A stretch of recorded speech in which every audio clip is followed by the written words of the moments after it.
Testing 1 2 3. Welcome back to Crypto Warehouse. I am Mike. Today is the 1st of November. It's 11 a.m. Central European time, and we have yet another busy day for you and another action-packed stream. As always, before we begin, we're going to have a look at the markets, see if anything has moved massively in the last 24 hours. Then we're going to have a look at Solana. We know it's on a tear. We've been covering it now for the last few weeks. We predicted $32, we predicted $34. It's still going. We have new price targets for Solana, so make sure to stick around for that. We're going to look at Doge. There's some interesting price action on Doge and some interesting news coming out about Doge. The news and the TA don't match up, so I think it's one of those where the charts might be telling you more of the truth than the news. We're going to look at Invesco applying for a Bitcoin NFT. We're going to look at Metascam. I kind of talked about MetaMask yesterday, but they've been in the news again today, so we're going to cover that. Gary Gensler's birthday wish to Satoshi, we're going to look at that. And finally, we haven't mentioned this for a very long time, we're going to take a look at Bitboy. I'm going to give you my opinion on whether you should or shouldn't follow Bitboy. It's a personal opinion, it's not going to be an attack or anything like that. All I'm trying to do is point you in the direction of who to follow and who not to follow. So, as you can tell, a busy day for the news, and after that we're going to have the quiz. The quiz will be in about 45 minutes time. We will be doing that only on our exchange platforms. We're not going to be doing that on anywhere else. So if you are watching off platform, the stream will be 45 minutes. If you're watching on a platform, it will last an hour and so. Big shout out to Kishan, who is in chat. Good morning, Kishan. Welcome to the stream. Hello again, Hidden Agendas. Hello everybody that is commenting in chat. What I would say is, and it's been really quite quiet the last few days in terms of chat. Obviously the views are going up. We're getting more and more people watching the stream, which is fantastic. But it's interactive. Don't be scared to ask us questions. Don't be scared to challenge and disagree with what we're going to say. We like debate on this channel. Debate helps to educate more people. So even if you just want to say hello from Sri Lanka, hello from Argentina, anything you want to say, put that into chat and I'll give you a shout out. But first, before we get onto the news, let's have a look at the charts and see where we are. Well, market cap is still, hasn't changed at all, up only 0.7%. Volume is down a touch, nothing to write home about. Bitcoin dominance hasn't changed, 52.8%. Ethereum dominance has dropped to 17%. So that has moved a little bit in the last couple of days. But I mean, again, we have periods like this in crypto where you'll see massive moves and then nothing.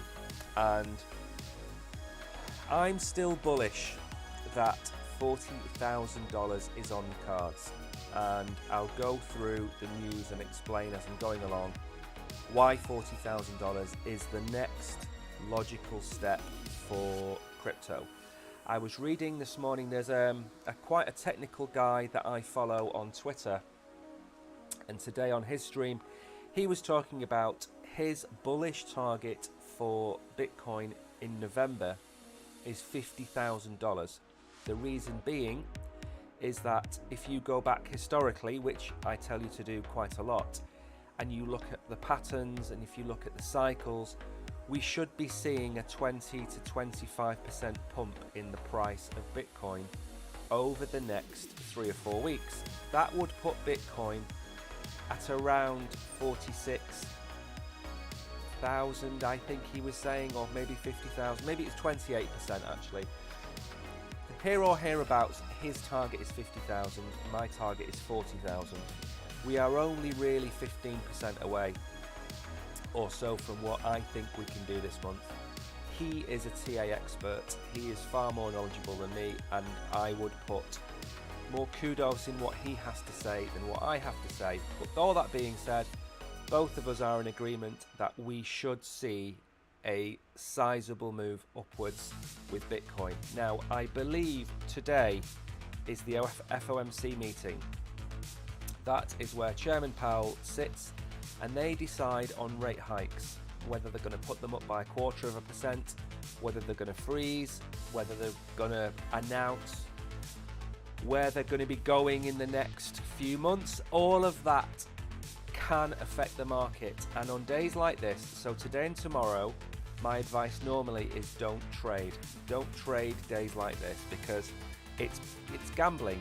They could come out and put interest rates up by 0.25% today, and it could floor the market. People could be taken by surprise, or he could come out and he could be very, very bullish and say the worst of inflation is over, house prices are coming down, unemployment is going up, all of the tenants that we wanted to hit have been hit, so likelihood is we're going to freeze in January and start to bring rates down. That won't be priced into the markets, and we could see a pump. It's just a messy day. We can have a scam dump, a scam pump. The shorts and the longs can all get liquidated today. It could do everything today, or it could do absolutely nothing. If the markets are priced in a 0% rate hike, the markets could just be flat. So because we don't know what's going to happen today, my advice is just basically take your hands and sit on them. Don't touch your keyboard, don't touch your mouse. Stay clear of the markets today. That's for short-term price action. What I mean by that is longing and shorting. If you're accumulating Bitcoin or accumulating Ethereum or Solana or Cardano, then continue to do so. I'm talking about what's going to happen today, and I think it's either going to be everything or it's going to be nothing. Now let's move on. We haven't got all day. We're going to take a look at Solana. We've looked at Bitcoin until we are basically going blind, so we're going to skip Bitcoin today. We're going to look mainly at Solana and mainly at Doge as the two bits of TA. We're not going to take a look at three coins today. I was going to cover Celestia. Celestia is a new it's a fragmented blockchain where the consensus and the processing is separate. I'm going to have a look at that. Just give me 1 second. Lost my comments, which is not good as I was reading them. So as I was saying, I think I'm going to give them a skip. We'll probably look at them tomorrow, see what effect the Fed has had on them.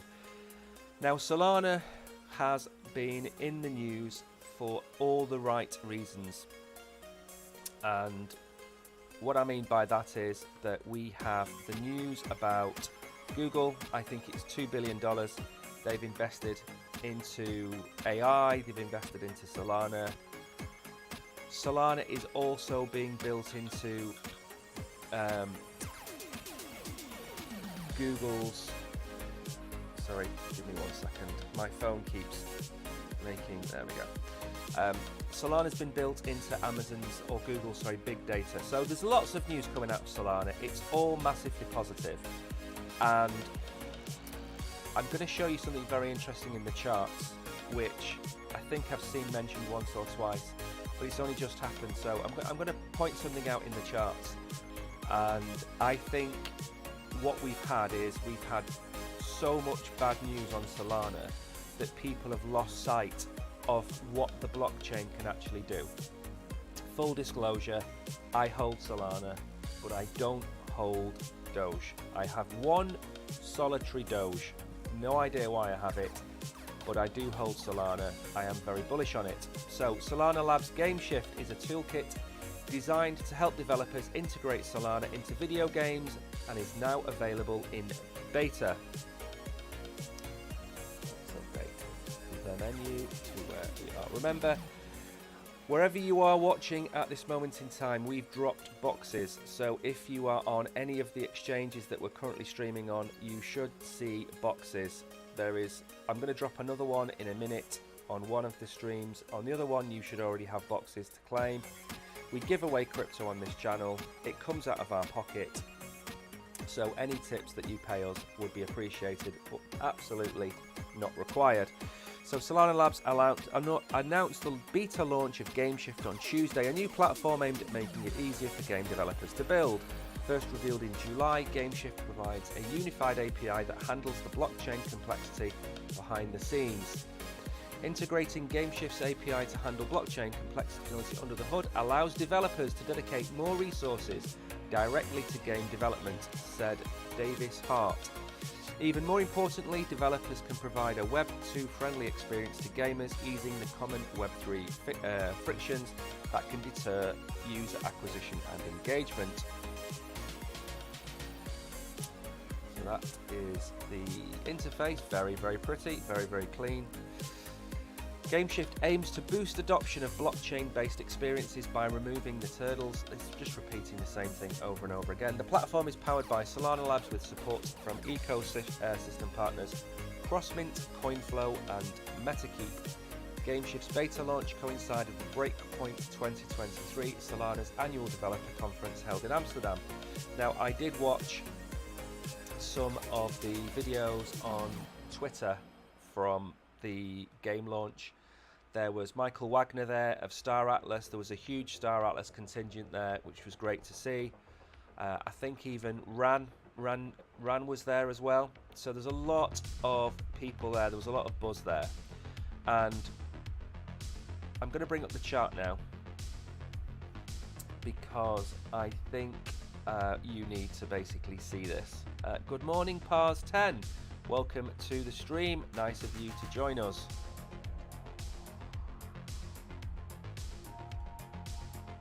Okay, so let's head over to TradingView.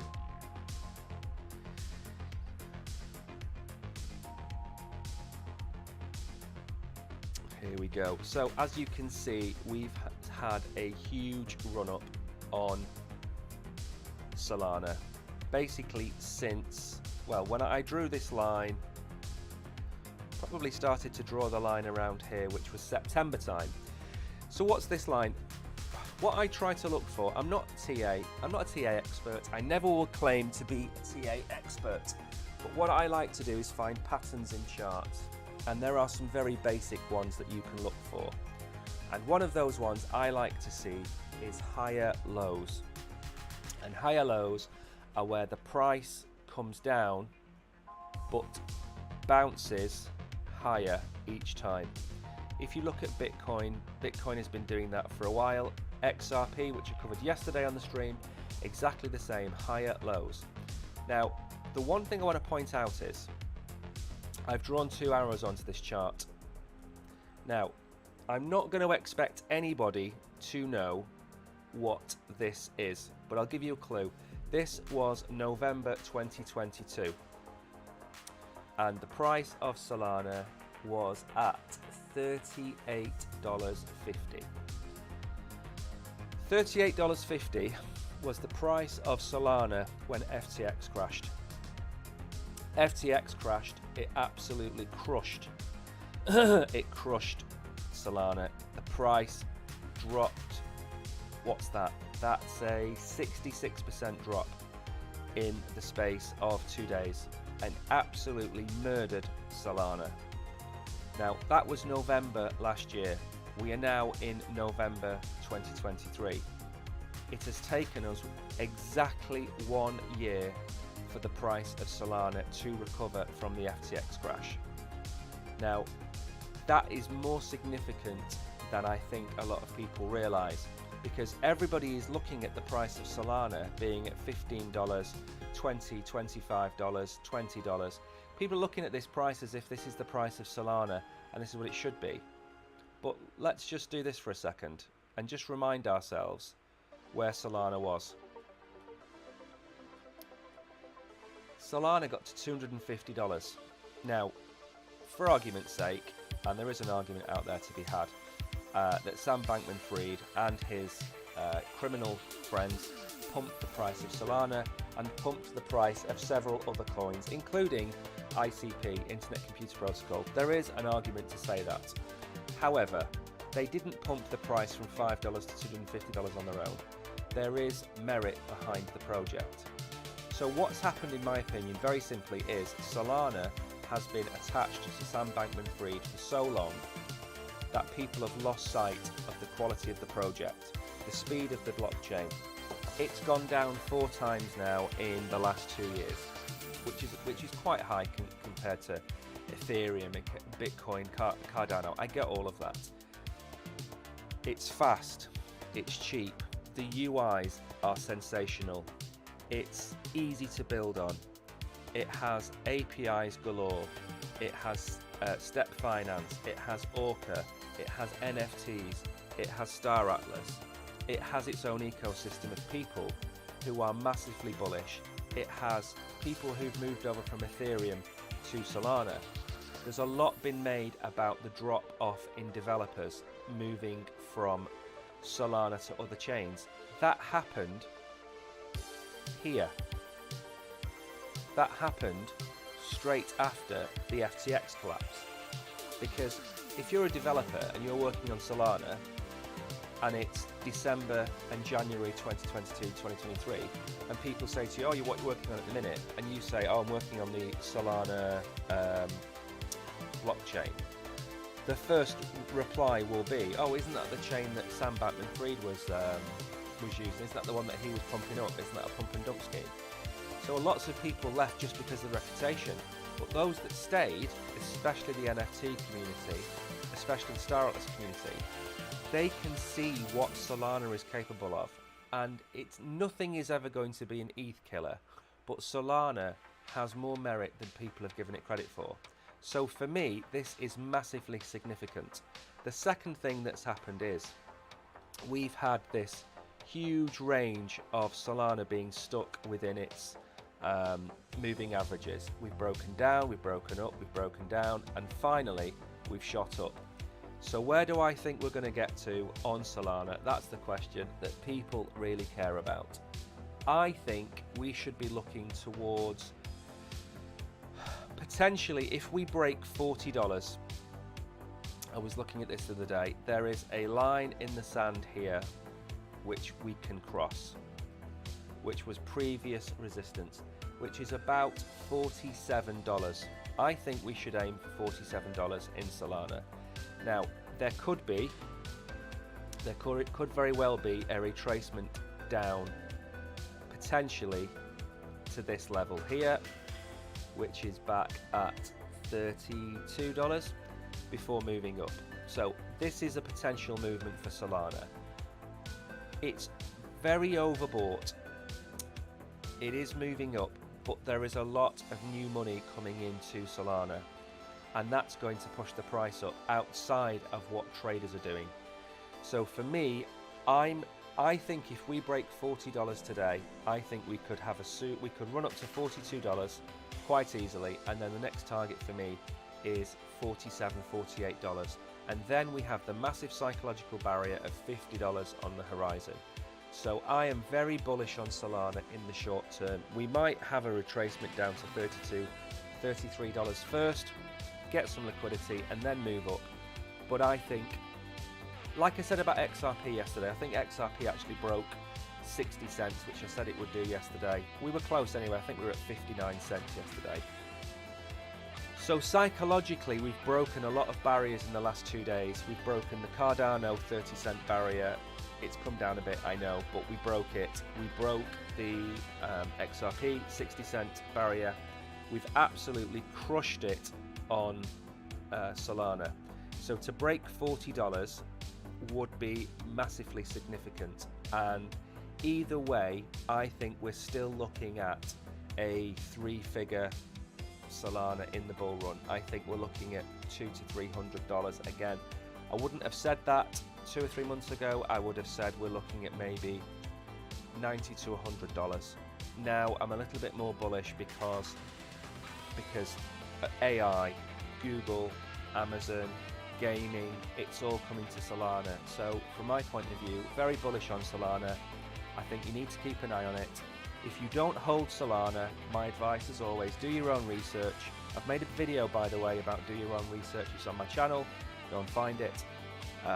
Do your own research, and if you don't hold Solana, maybe consider adding it to your bag. I know there's a lot of people out there that watch me that are very, very bullish on Solana, and I am also very bullish on Solana. I think it's been overly pushed down. That could have been intentional for the whales to come in and buy it at $15. That could have happened, but for me, go and get yourself a nice bag of Solana. Next, we're going to take a look at Doge. Doge is one of these projects where's it gone now? Doge. Let me have a look. I'm sure I clicked on the right article on this. Maybe it was this one. I don't know. There was a few of them. But I'll take you through this anyway, because I think it's very easy to be overly positive and overly negative when it comes to Doge. I'm not a huge fan of the project, but I cover it because I know a lot of people like looking at Doge. They like the price action of Doge. It's fairly easy to follow Doge. And okay, 1 second. I'm just gonna drop a box, and then we'll carry on. Let me know what you think. What are your price targets for Doge by Christmas? Where do you think Doge is going to be? Do you think we're going to be over 10 cents? Do you think we're going to retrace to 5 cents? Do you think it's going to be adopted by X? Let me know in chat. Okay, box is now dropped for everybody. So Dogecoin bulls on hold, analyst cautions versus premature Doge expectations.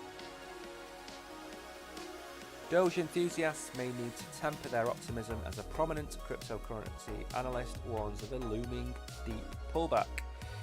In a world of cryptocurrency trading, resistance levels play a crucial role. These levels represent price points where an asset has historically struggled to move past. When an asset encounters resistance and fails to break through, it often signifies a lack of buying pressure and can lead to a reversal in price.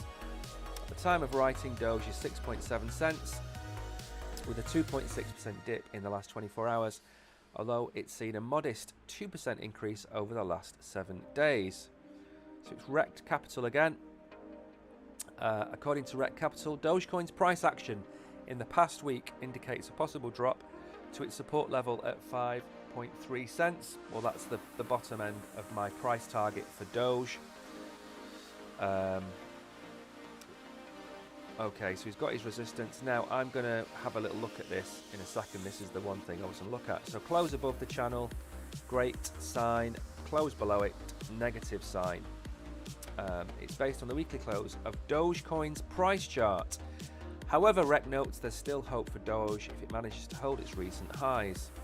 Now, we're going to skip over to the charts because this X integration is like the sword of Damocles hanging over Dogecoin. Now, why don't I like Doge? It doesn't have any utility as far as I can see. It has a wallet. It has a team that supports it, a community that supports it. But I just don't see what they've done in the last 2 or 3 years to warrant me holding any Doge, and that's just being honest. Not a huge fan. But I'm going to show you, this is the chart that I made. I don't know when I made this chart, a few months ago by the looks of it. So what is interesting is this area down here. Now, if we look at what happened the last time that Doge broke above its moving average, it came down, it found a little bit of support, it came up, and then it just died. It came all the way back down. Now, before I mentioned that I'm bullish on coins that are putting in higher lows, Doge, on the whole, is putting in lower lows. It's on a slide. And if you look up here, I've drawn this long-term trend chart. And again, I wish TradingView told you when the last time this chart was edited so I could know. But what we've done is we've done two things. Because I remember saying when I did look at the chart is we're going to have a period of time where these two lines will meet. And that's the decision time. That's when Doge needs to make a decision. But what has happened is we've come above the moving average and we've found a very brief level of support. Now, is it going to do what happened here? And if it does, what's going to happen is that Doge is going to do this and go down again. And if it goes down, we're going to come down to the level that Rect Capital was just talking about, which is 5.7 cents. And I completely agree with that. I think that's where it's going to come down to, maybe even a little lower, maybe even down to 5.3 cents to reach the bottom of that line. So that's what could happen, but we are holding this support, and this support, if it holds, could bring us back up towards this level here, which is 7.7 cents, which is roughly, what's that, nearly a 10%, nearly 15% move. So option number 2 is we break this downward trend and we use this as support and we come up to this level here. That's the next bullish scenario for Doge. Now, I mentioned the sword of Damocles. Each of the times that we have seen a spike in Doge, primarily this one, okay, this, I sold this top, by the way. I sold at 10 cents here, and the reason is that this was a move based on Doge being the coin used on X. So it broke out of this downward line, it went shooting up, it couldn't get past 10 cents. So for me, if there is more bullish news to come out about Doge, what I would do, if I was going to hold Doge, which I'm not going to, but if I was, what I would do is something very simple. I would wait for confirmation here, see what price action happens. If we see something like this, where it copies before and it comes up to 7 cents, 7.6 cents, whatever it might be.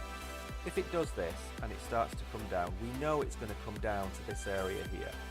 So what I would do is I would buy my Doge here at 5.5, 5.8, 5.7 cents. I'd buy it there, because the day that Doge is announced as the coin on Twitter, X, whatever you want to call it, we are going to see that, and it's going to happen in a day. It's going to happen in a day, and we're going to shoot up. And we've talked in the past about where we're going to go, and we've talked about 20 cents. We've talked about massive, massive, massive numbers. So that level there, I think we're going to get to. So bear in mind that there are coins that will operate outside of Bitcoin in terms of behavior, and Doge is one of them, simply because of Musk. Now, they might be timing this. If you remember what he said yesterday, we covered it on the show. He said that by the end of 2024, X will be a bank and you will no longer need an actual bank account. That's what he said. So between now and the end of 2024, we're going to see something happen with Doge towards the beginning of 2024, because it's not all going to be announced at the end.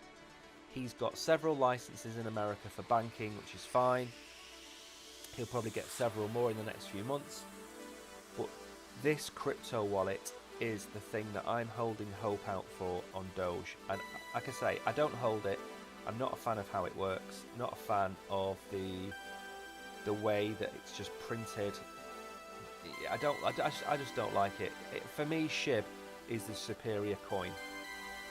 But I still think that you could 3 or 4x your money very quickly once Twitter and X announces that it's going to be in the app. But in the short term, I would see a relatively nice move up towards this area here, and then potentially to this area here. They're the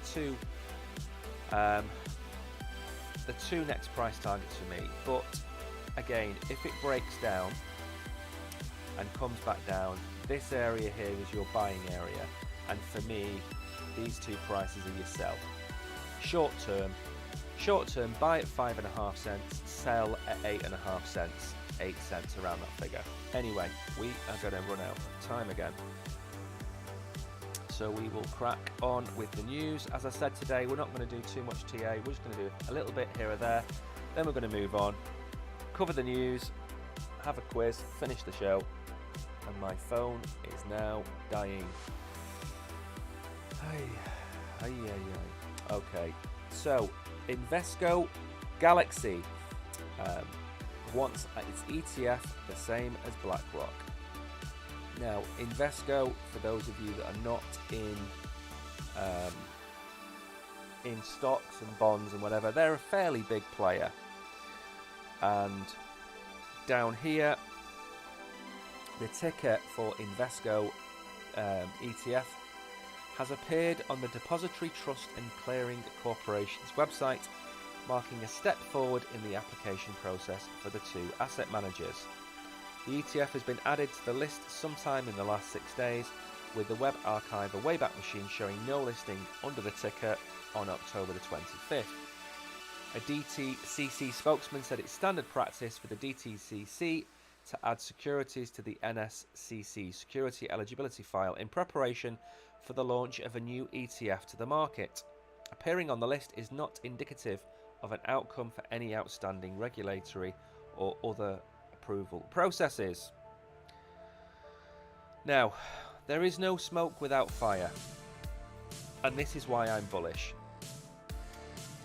When we see people talking on Twitter about Bitcoin's going to do this, Bitcoin's going to do that, it's all hypotheticals, it's all if-thens and what-ifs.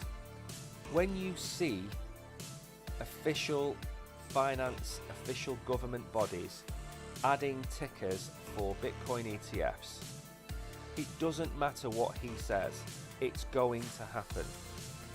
Because they weren't added to this list when they applied for the Bitcoin ETF. So why are they suddenly being added now? Did they just decide one morning to get up and put the tickers on their platform? Oh, I know what we'll do. We've got no idea if they'll get approved or not, but we'll put them on there anyway. No. These things need to be in place for the launch of the ETF, the same as the banking needs to be in place. And most importantly, Bitcoin reserves need to be held by these ETF applications via spot before they go live. What do I mean by that? I mean BlackRock, Fidelity, ARK, Invesco, they need to hold Bitcoin on the day that the ETF goes live. They can't go live without Bitcoin. They have to fund the ETF before it goes live. Otherwise, you can't come in and literally buy it on day one. They have to seed the fund. So some of the price action we've seen in the last few weeks could be BlackRock buying Bitcoin. We don't know. It could be hype. It could be people front running them. It could be anything. But one of the options is that these ETFs are now buying the Bitcoin on spot. And remember, they have to buy it on spot. They cannot do anything else. They have to physically hold the Bitcoin. So the ETF has been added to the list sometime in the last 6 days with the Web Archiver. We've just read that bit. The move to relodge the application with the SEC came amid a tidal wave of similar filings for spot Bitcoin ETF products brought about by investment giant BlackRock, lodging its landmark application on June the 15th. And remember that there are deadlines. The SEC has to stick to the deadlines. It can't overrun. It has rules. There was talk during the government lockdown that happened last month that the SEC could by default allow the ETF applications to be approved. So it's all good news and it's all going to happen. We just need to be a little bit more patient. We've waited for this for 2 years, or at least a year and a half. So we can wait a little bit longer, I think. Right, let me now update the menu. There we go. Second, there's so much spam in chat that I cannot read anything. Hey, okay. Well, if you have commented, I'm very sorry I can't read it. There is just a ridiculous amount of spam. Let me crack on. So MetaMask, I was only talking about MetaMask yesterday, and again I was saying keep your money on an exchange or keep your money in a ledger, depending on your level of knowledge and experience. Don't keep your money on MetaMask. MetaMask is fraught with danger, and it pleads innocence by saying that it's only a developer of a non-custodial wallets, whatever it might be saying. It doesn't do enough, in my opinion. So MetaMask's bid to prevent billions in crypto theft. The latest addition to MetaMask's wallet should see users alerted to malicious transactions before they are allowed to occur. This new feature makes MetaMask the first self-custody Web3 wallet to integrate native security alerts, proactively preventing malicious transactions, protecting users from scams, phishing and hacks, all while preserving users' privacy. MetaMask users on desktop should now have the option to opt into the feature under the MetaMask experimental setting.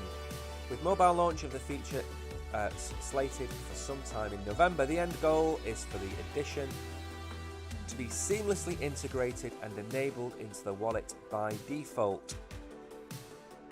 With these native privacy-preserving security alerts, MetaMask is not only enhancing user safety but also setting a new standard for privacy-preserving security. Now, the new feature is only the latest of MetaMask's 2023 push to improve the user experience, with the launch of the hotly anticipated Snaps feature arriving in early September. Now, what I would say about this is, I think it's a little bit too late for MetaMask to try and make themselves out to be glorious and holier than thou and heroes and saviors of the day. When you have a system in place where you, the user, can go to a random scam site and give them permission to access your wallet, and then 3 months later that permission be enacted and then drain your wallet, is utter nonsense. Okay, there should be a very simple cooling off period of 30 minutes, 15 minutes, 5 minutes, where when you allow these platforms to connect and transact on your wallet, it can only do so in a very short space of time, 3 minutes, 5 minutes, whatever it might be. It should not allow BC.game, or whatever these people are called on the TV, they should never be allowed to access your wallet in January next year because you approved it today, and then drain your wallet of all of your NFTs and your crypto. It makes no sense whatsoever. They've been around for 6 years, 5 years, they've been around forever. These scams have been going on forever. Why have they waited till now to do this? It makes no sense. I understand privacy, I understand people don't want to add mobile phone numbers, don't want to add passports, they don't want to do all this. I get that, that's fine. But limiting the contract so it can expire after a short period of time, it might cause pain when you're having to reapprove contracts on platforms. But would you rather not reapprove a contract than be scammed 2 months' time and in 2 months' time and have no idea where your money has gone? So for me, it's too little too late, and you know, maybe in another incarnation in 6 months' time, maybe I'll be all pro MetaMask, but for now, they have been the single biggest cause of pain and anguish in crypto. They've caused more pain than FTX collapsing, more pain than Celsius collapsing, more pain than BlockFi, more pain than Luna, because they are affecting people on a daily basis. Billions and billions of dollars a year from stolen wallets, people being hacked, celebrities, crypto influencers, YouTubers, everyone gets hacked and they all use MetaMask. And yet people blame Do Kwon for the problems in the world, and MetaMask get off scot-free by saying, oh, we're a non-custodial wallet. You're allowing it to happen. Gary Gensler wishes Bitcoin's white paper a happy anniversary with warning for crypto firms. Gary Gensler wished, we've read that bit. In addition to his playful remark about Satoshi Nakamoto dressing up in a Halloween costume, Gensler issued a stern warning to crypto firms. Now where it is. If Satoshi Nakamoto went as Satoshi Nakamoto for Halloween, would we be able to tell? Happy 15th anniversary to Satoshi's famous white paper that started crypto. Any crypto companies that are tricking investors should start treating them to compliance with security laws. Ho ho ho, Gary Gensler. What can I say about that? I think he's one of those people at the party that tries to tell funny jokes and ends up insulting people. And with that statement today, he's just insulted everybody in crypto, all the companies, all the individuals, all the CEOs. Everybody knows the SEC do not want compliance. They don't want to give compliance. Are you telling me that the biggest crypto exchanges in the world are still not compliant in America in 2023? Why is that? Why do we have so many compliant exchanges in Asia, in Europe, even in the UK? There are compliant exchanges. Why is America the only one that only has one compliant exchange? Because the only common denominator is Gary Gensler. So he can take his tweet and he can stick it where the candy corn don't shine. Some analysts, including those at JP Morgan, are expecting the SEC to approve multiple spot Bitcoin ETFs at once. Recently, the price of Bitcoin, we know about that. What do you think about Gary Gensler's message on the white paper? Let us know in the comments below. I'm sure we're not going to see the comments below. As far as I'm concerned, it's just a sad indictment of an individual who may or may not be being manipulated by the banking and finance sector. Let's leave it at that. Now, I've left Ben Armstrong, Bitboy Ben, I've left him off any news that we have had on the show in the last, I don't know actually, I think I've not mentioned it for about 6 weeks. So why am I bringing it up now? Well, first of all, I'm not one for promoting too many other crypto influencers. I don't mention too many on the platform. We try and stick to crypto on here. We try and stick to the charts. We look at the news as always. But I think special mention needs to be made about Bitboy. And here's the reason why. Before we get into the article, Ben Armstrong, Bitboy, Hit Network, whatever they're called nowadays, they are the biggest crypto influencers in the space. Bigger than Altcoin Daily, bigger than Cryptos R Us, bigger than Crypto Lifer, bigger than Gareth Soloway. They are the biggest one in the room. Now, when the coup happened, according to Ben, it was a coup. When the coup happened, crypto was damaged, and the reputation of crypto was damaged. But more than that, a source of information which was fairly reliable was also damaged.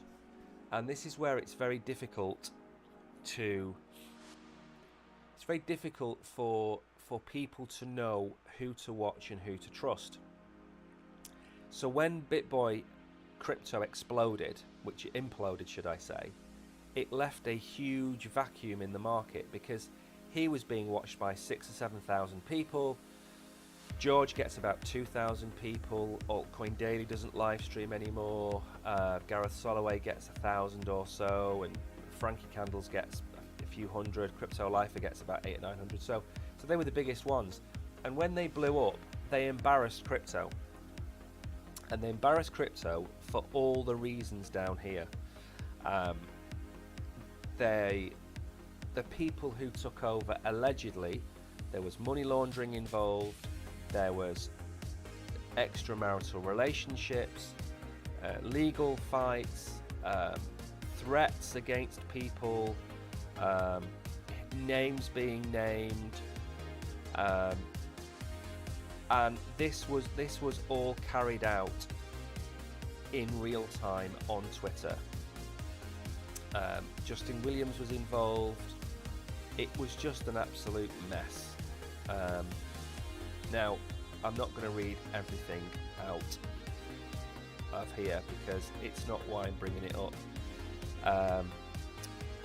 This, by the way, the conspiracy theories around the billionaires, this was going to be our Halloween story, which we didn't cover because we found something better, but that was going to be one of the ones. We might make a video about that. There's been several crypto billionaires that are no longer with us, and they've all gone in mysterious circumstances, so we were going to cover that, and maybe we will one day, who knows.